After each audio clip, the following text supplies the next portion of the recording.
માળિયા હાટીનામાં દીપડાનો આતંક, વ્યક્તિ પર જીવલેણ હુમલો, ગંભીર હાલતમાં જૂનાગઢ રિફર. માળિયા હાટીના શહેરમાં દીપડાના હુમલાની ગંભીર ઘટના સામે આવી છે. શહેર વિસ્તારમાં એક વ્યક્તિ પર અચાનક દીપડાએ હુમલો કરતા તે ગંભીર રીતે ઈજાગ્રસ્ત થયો હતો.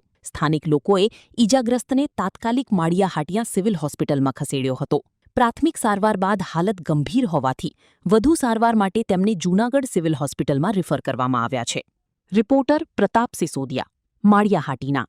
મારું નામ શેખવા અશોકભાઈ ધીરુભાઈ, ગામ માળિયા હાટીના. માળિયા તાલુકા પંચાયતની પાછળની સાઈડ એક દીપડો ઘૂસેલો હોય છે.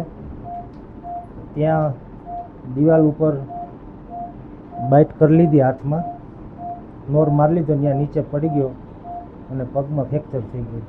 ખાસ કરીને તમે ત્યાં શું કરી રહ્યા હતા અને એ સમયે કઈ રીતે અચાનક દીપડો શું થયું કે ત્યાં ઉપર હતો ને અચાનક દીપડો આવી ગયો. એટલે આપ ત્યાં શું કરવા ગયા હતા? ત્યાં રહેવાનું જ છે. જીતુભાઈ ધીરુભાઈ શેખવા, માળિયા હાટીના. મારો ભાઈ નાનો પથ્થર લેવા ગયો હતો ને બે બાજુ ડૂસા હતા, દિવાલ માથે પથ્થર જોવા સડ્યો હતો. ત્યાંથી દીપડે બલાંગ મારી એટલે હાથમાં નોર મારી દીધા.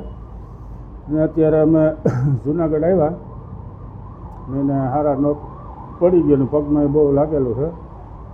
દીપડે ત્યાંથી બાજુમાંથી ખડ મારી છે, ડૂસામાં ખબર નહોતી ને પરબારી ડાઈ મારી એને પાડી દીધો હેઠો.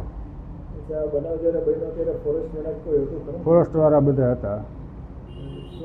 દીપડાને પકડ શું ખરેખર શું બનાવ? ખરેખર એ બધા જોવા ગયા હતા. અમે તો બેલા જોવા ગયા હતા. ત્યાં દીપડો પછી નીકળ્યો પછી તો પબ્લિક ભેગી થઈ ગઈ. આની ઉંમર કેટલી? એની ઉંમર 40 વર્ષ. નામ આમ ભાઈનું? અશોકભાઈ ધીરુભાઈ શેખવા, માળિયા હાટીના.